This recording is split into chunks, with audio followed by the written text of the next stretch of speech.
Revelações da ciência sobre os mistérios da vida.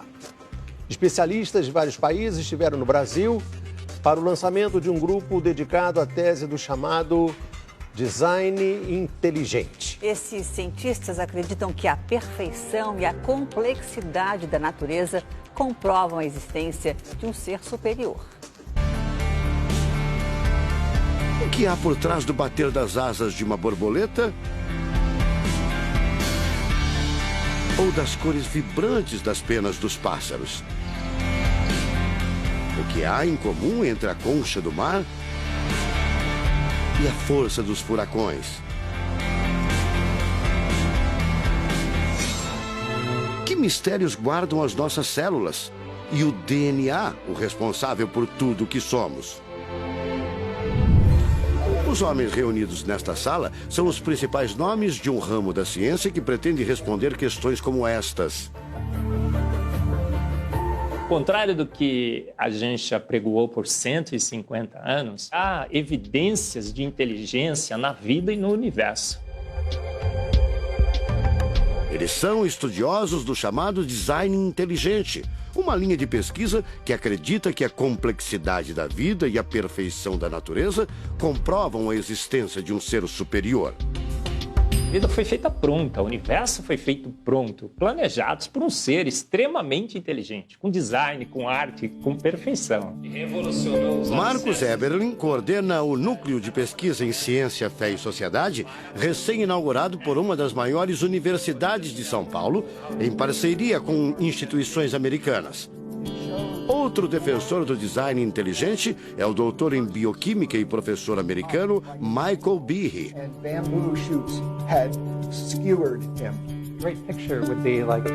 Brian Miller é doutor em física.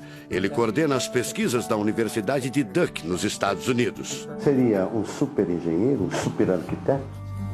Você pode dizer isso, responde o físico. Um arquiteto que tinha a vida em mente, um criador que fez a vida deliberadamente. Also, when you look at life itself, não é de hoje que os cientistas procuram pistas deste arquiteto da vida. Galileu Galilei, o célebre físico e astrônomo italiano, disse há mais de 400 anos que a matemática é o alfabeto com o qual Deus escreveu o universo.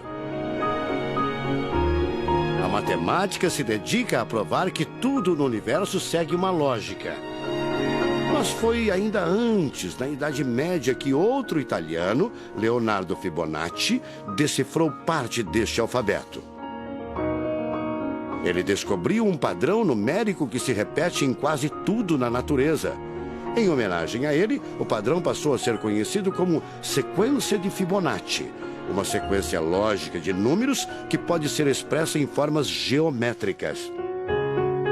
Em cada quadrado, a gente consegue construir arcos, são aquelas linhas tortas, né? A gente consegue ligar um arco com o outro. Quando você liga um arco, um outro arco, um outro arco, um outro arco, um outro arco, e vai seguindo um outro arco, pensando no próximo quadrado, um outro arco.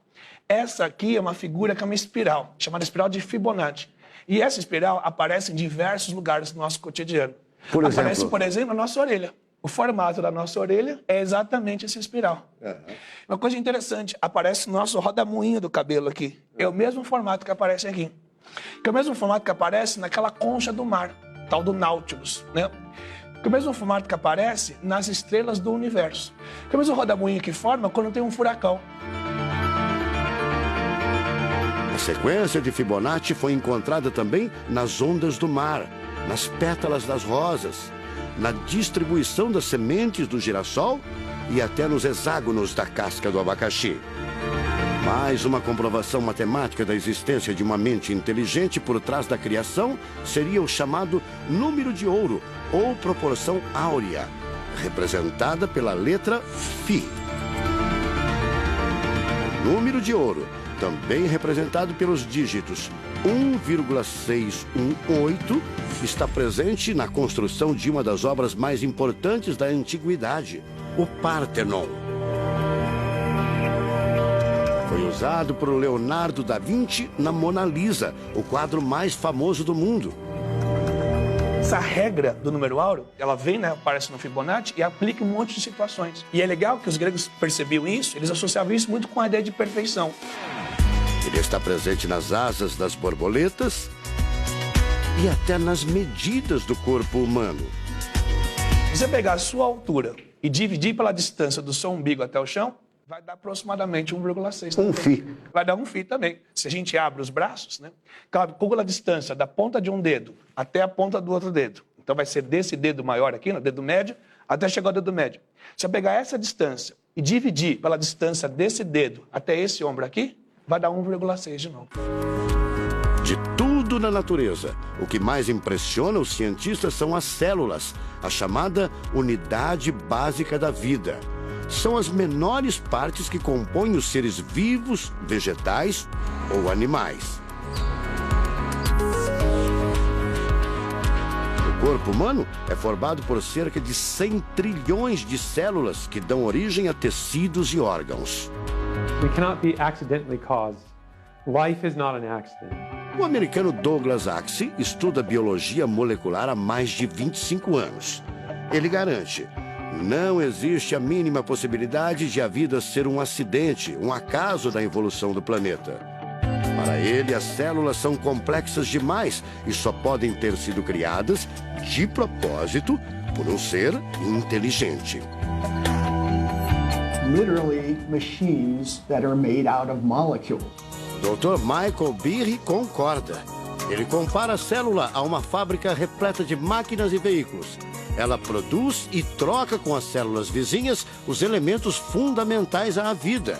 Tudo coordenado por uma espécie de computador central, o chamado DNA. Você já deve ter ouvido falar dele. O DNA é um conjunto de informações genéticas que definem as características dos seres vivos. Entre os humanos é o DNA que informa o sexo, a cor da pele e do cabelo e o formato do rosto, entre outras coisas. São 6 bilhões de informações condensadas numa estrutura microscópica extremamente eficiente. O presidente da Sociedade Brasileira do Design Inteligente considera o DNA o mais avançado código de que se tem notícia. A gente tem a molécula de DNA como um modelo. Por quê? Porque quando a gente descobriu essa molécula, a gente viu que é uma molécula fantástica, maravilhosa. E ali evidências e mais evidências de que uma mente inteligente projetou a vida. Porque é o software da vida. E esse software tem o quê? Tem ali um código. E a gente sabe que códigos emanam de mentes inteligentes. Nos Estados Unidos, um grupo de pesquisadores afirma ter identificado uma sequência de números que sempre se repete no DNA humano. Seria uma espécie de assinatura de Deus, segundo o engenheiro da computação Greg Braden. So now we have a definition. Ao considerar a carga dos elementos químicos do DNA, os pesquisadores teriam identificado o seguinte padrão numérico: 10, 5, 6, 5. Eles então passaram a tentar decifrar esse código e tiveram a ideia de substituir os números por letras hebraicas. Em hebraico, a língua oficial de Israel e que aparece na Bíblia, os números são representados por letras, como explica essa professora israelense. A escrita hebraica é muito antiga. Já tem textos escritos 1000 anos antes da Era Comum. E nesta época ainda não inventaram o sistema decimal dos números que usamos agora. Na Bíblia, o Primeiro Testamento, podemos ver não só os números dos versículos e os números dos capítulos, mas também as páginas. A contagem das páginas está feita em letras e não em números. A sequência numérica 10, 5, 6, 5 foi transcrita para as respectivas letras em hebraico: Yud, Rei, Vav, Rei. Veja o resultado. A sequência corresponde à palavra Javé, ou Deus, em hebraico. Apesar de todo o avanço da medicina, cerca de 90% das informações genéticas ainda são um mistério. O professor Eberlin diz que as descobertas científicas trazem implicações sérias para toda a humanidade, mas cada vez mais reforçam os argumentos de quem acredita no design inteligente, a assinatura de uma força superior. A gente vai ter que entregar essa informação para a filosofia e para a teologia. E a gente agora, como bons filósofos e teólogos que todos somos, a gente vai colocar a nossa filosofia e nossa teologia em cima desse dado científico e optar pela melhor opção. Eu, óbvio, acho que a melhor opção é Deus. Como gente, a gente tem esse direito, né, de especular em cima da descoberta científica de que uma mente inteligente orquestrou o universo e a vida.